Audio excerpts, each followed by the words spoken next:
Hey guys, what's going on? Mouse here for an updated Power of Destruction video fire element. Crazy damage, 101 fucking billion. So I've got some new techniques I want to share with you here in this video to help you get higher scores.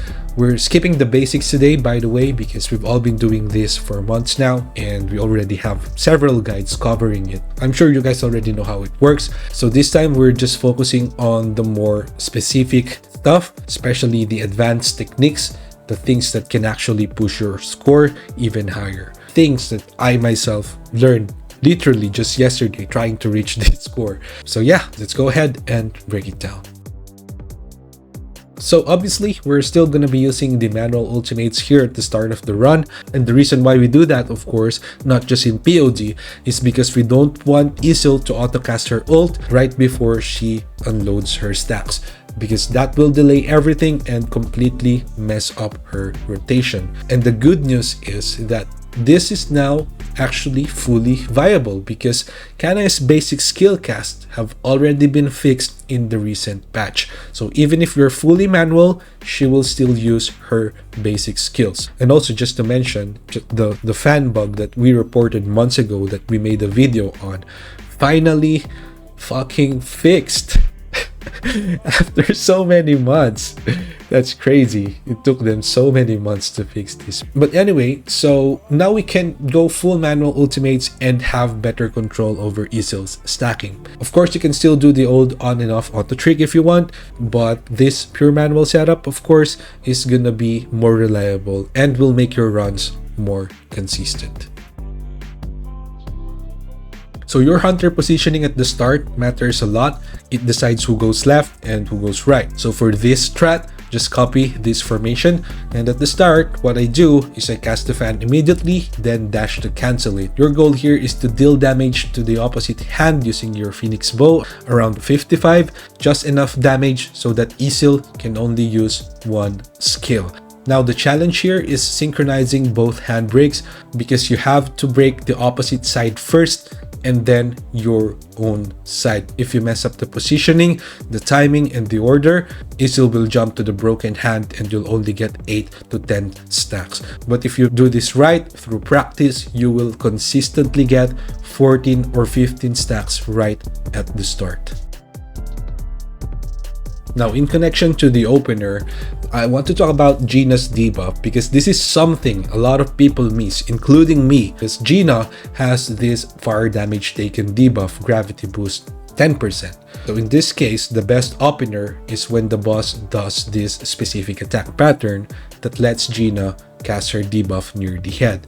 And all the other patterns will not be able to do that. If that does not happen, the debuff will miss completely on all other attack patterns and it won't land again until the second or third break, which is a huge early DPS loss. However, it's also very difficult to get both perfect stacks and Gina's debuff right at the start. And I don't always go for a perfect opener, but by second break, you should already have Gina's debuff active. Otherwise, you're gonna be losing a lot of DPS. And this is one of the silent killers of your run, because you can have perfect Esil stacks, smooth rotations, but if Gina's debuff just once did not land on the head, your damage will start to feel underwhelming. So similar to Esil stacks, Gina's debuff can also potentially miss throughout the duration of the run, but don't worry, because I will also share tricks to minimize that RNG.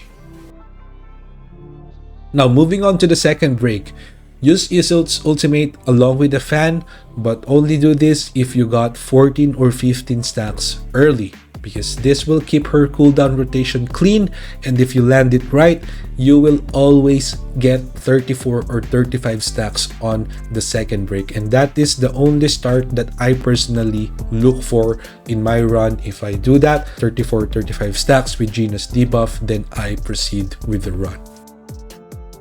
And after this, ideally, you want to move to the other side, either using Shadow Step or you can just walk to it manually.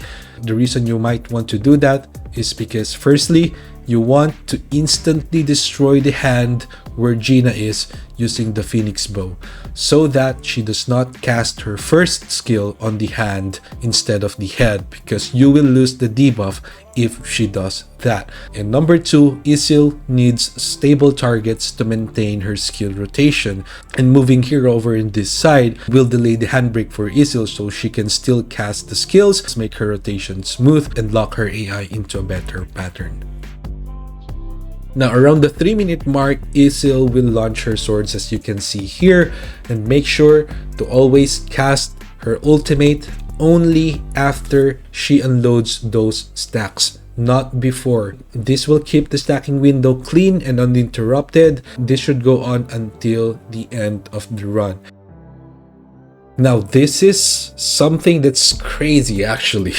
Guardian set. So we all know that Guardian set gives us more damage when we get shields. That's why we use the aggressive defense blessing stone, and we get shield from Gina's mana transformation to proc this. However, apparently after checking my footages, the uptime is actually not guaranteed because we don't use basic attacks much in this kind of rotation. So one of the ways to improve this is to try using basic attack just right before casting the fan so that you can make use of the entire duration. For example, here at 108, just before the dragon wakes up. Now the thing here is that once you break the hands, there will be a long animation that consumes too much time. And at 58 seconds mark, we already lost the Guardian buff, and Gina has not casted her shield buff yet.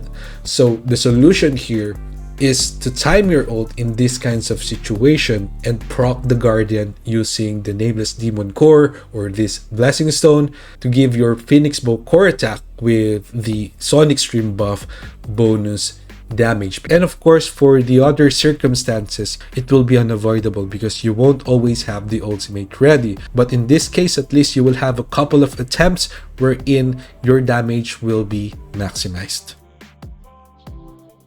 So let me just show you the setup real quick before the full run replay. Jinwoo using 2 Curse plus 2 Infamy and then 4 Expert. For the Hunters, pretty standard. Just use 4-piece Grid and 4-piece Desire on Esil. And then Blessing Stones, use the usual combo. Nothing special needed. For the skills, of course, Dagger Toss and Sonic Stream. And for the cores, you guys should already know this. No changes here. Now for Jinwoo stats, just go for 240 to 280 int using Mythic Reawakening, depending on how confident you are with your cooldowns. In my case, I went with 260 int. I want to use 280 for faster and more secured runs, but I needed a bit more strength, just enough to reach 100 billion. And for Jinwoo stats, prioritize penetration over damage increase because he already gets a ton from artifacts, from Gina's buffs, and also from Pulverize, which also counts as damage increase, and it will be additive to that with less value. For the Hunters though, it will be different. Get a balance of penetration and damage increase. And so here's my stats for Kanae, and then for Esil, and then lastly for Gina. So yeah, those are the new tips that I have figured out so far. Hopefully this will help you get a better score. So yeah, that's gonna be it. Don't forget to drop a like, and if you have friends or guildmates who might need it, feel free to share it with them. And don't forget to subscribe for more breakdowns and build guides like this. Thanks so much, and here's the full run replay.